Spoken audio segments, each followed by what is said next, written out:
Question: how often do you hear useless, non-actionable SEO advice? Stuff like focus on quality content, write for the reader, and satisfy the user. The problem with these empty statements is that they're useless. Focus on quality content? Okay. Who defines the word quality here? Can we at least see an example of quality content? This article ranks at the top of Google for best printer, so it's probably a good example. But upon closer inspection, it was a gag article written by ChatGPT where they readily say that it's not even proofread and contains factual errors. Furthermore, let's imagine we live in a world where SEO guidelines are crystal clear. Can Google's algorithm really sit down in front of a fireplace and read your content as if it were a human so it can stamp quality content on it? Google is an algorithm. It's a robot. It hasn't the slightest clue if your meatloaf recipe is good. It's never eaten meatloaf. So instead, it uses code and math to judge your content. And one of the main methods it uses is analyzing how users are interacting with your content when they're reading it. Google collects user data when you're using Chrome, or if analytics is installed, or when you're just clicking around on Google itself. If someone comes to your website, reads it for 2 seconds, and then hits back on their browser to visit another website, Google sees that as an unsatisfied user. And that means your content sucks. And the thing is, that's just one user metric signal they look at. In this video, I'm going to lay out the most important user metrics that you need to pay attention to succeed on Google. And I'm going to tell you how to optimize for them so you can get vertical traffic boners like this. But it's not just me that's getting these results. My student Oleg just sold a website for 600 grand, powered by the techniques in this video. But before I get started, head on over to the link in the pinned comment to sign up for my free SEO training masterclass. It goes over everything I'm doing today in 2024 to get websites to the top of Google. Now let's get started. The first user experience signal I'm going to share with you is simultaneously the most important, but sadly most noob SEOs don't even know it exists, and that's goal completion. Google's primary goal is to deliver answers to what people are searching for, and there's ways to optimize your content for goal delivery. If someone searches for how to shave a cat, then god damn it, they should be cat shaving experts by the end of the day. If people suspect that there's another search engine that gets them better answers, that is a major threat to Google. And it's why Google is freaking the fuck out so hard about Bing stepping up to the search big leagues with their AI chat. How does Google know when a searcher has completed their goal? Let's say someone is searching for best noise canceling headphones. They click on this article here. Then they read this review and decide to click to buy these fine headphones.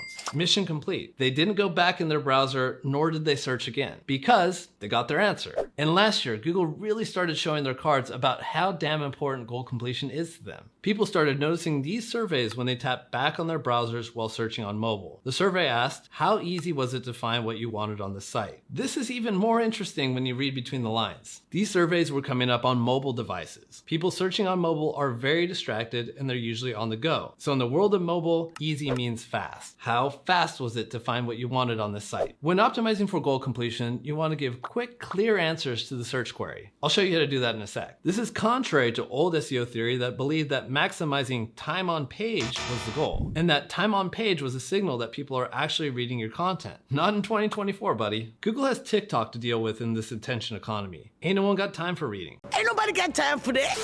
Here's how you optimize for goal delivery. Starting with informational queries. Informational queries answer simple questions. How to do this, how to do that, what is this, what is that? If you're writing informational articles, add a key takeaways section at the top. This informational article from Investopedia explains cryptography and cryptocurrency. When we scroll down just a wee little bit, what do we have here? A key takeaways section that draws the eye and gives a succinct bullet point list of the key points of the article. Or in other words, an easy answer to the query. Here's very well fit doing it in an article about diet and weight gain. Even solo bloggers on Medium are catching on to the key takeaway trend. You can also attract your readers' eyes to your quick answers using clever font styling. This article from Japan pulls 14,000 visitors per month for the keyword, when is cherry blossom season in Japan? It doesn't take long to figure that out because they shove it in your face with big ass font. Tastefully, of course. For the keyword, what is VPN? NordVPN makes sure you'd have to be blind to miss their answer. Want to know what a Sigma mail is? This website draws a box around their stylized quick answer. If you're an affiliate marketer, when you write your product review articles, display or review tables and call to actions as soon as possible. But Matt, Google will penalize you if you're being too aggressive with monetization. Google best wireless routers and you'll find this PC Mag article in first place. Bro, there's barely 20 words before the call to actions drop. This CNET article has even less. Forbes makes you scroll down a micro smidgen to get to its CTAs. Just ask yourself, if you were reading an article on the best SEO YouTube channels, as if you didn't already know the answer, would you want to read 1,000 words of fluff or would you want to know the answer right away?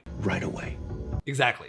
Which is the best WordPress hosting for SEO? Let's find out together. As you know, speed is a key factor when talking about core web vitals. And this is where WPX steps in. They developed their own tech, which allows them to provide insane speeds to your websites, helping them to rank way better. In addition, the support team is top-notch. These guys will migrate your site in less than 24 hours, hassle-free and free of charge, and then support you with everything you might need related to your website going forward. Great performance and support to back you up. What isn't there to love about WPX? Try for yourself with coupon code Diggity90 and get 90% off on your first month. Now back to the video. The next user experience signal is often misunderstood as bounce rate. Bounces are fine. What is a bounce? It's when you search for something like droid, open an article, read it for a bit, then click back on your browser. Mistaken SEO professionals would think that's a terrible signal to Google. But just because someone hit back on their browser doesn't mean they didn't get their answer. Some people just want to get back to the Google search bar to search something different. What you're worried about is pogo sticking. Pogo sticking is when the user reads your article, clicks back on the browser, and then keeps opening up other sites until they find their answer. Now that's a clear signal that the user didn't find the droids that they were looking for. In fact, there's a black hat negative SEO technique that utilizes pogo sticking to demote your competitors. If you were ranked number 5 for best cat shaver, you'd fire up a microworker campaign to pogo stick 100 users down the sites in positions 1 to 4, and when they got to your article, they'd open it up and properly engage. But that's neither here nor there. Let's talk about how to make sure your natural visitors don't pogo stick away from your site. As you already know, people have internet ADD, and if you don't give them their answers quick, they might be too lazy to spend more than 6 seconds to find them. But also, you want to avoid too much clickbait in your titles. Let's say you have a title like, How to Get a Six-Pack and Make $1 Million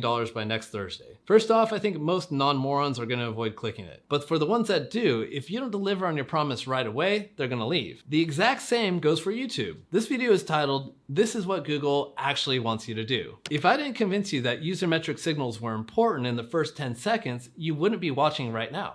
Oh, very nice.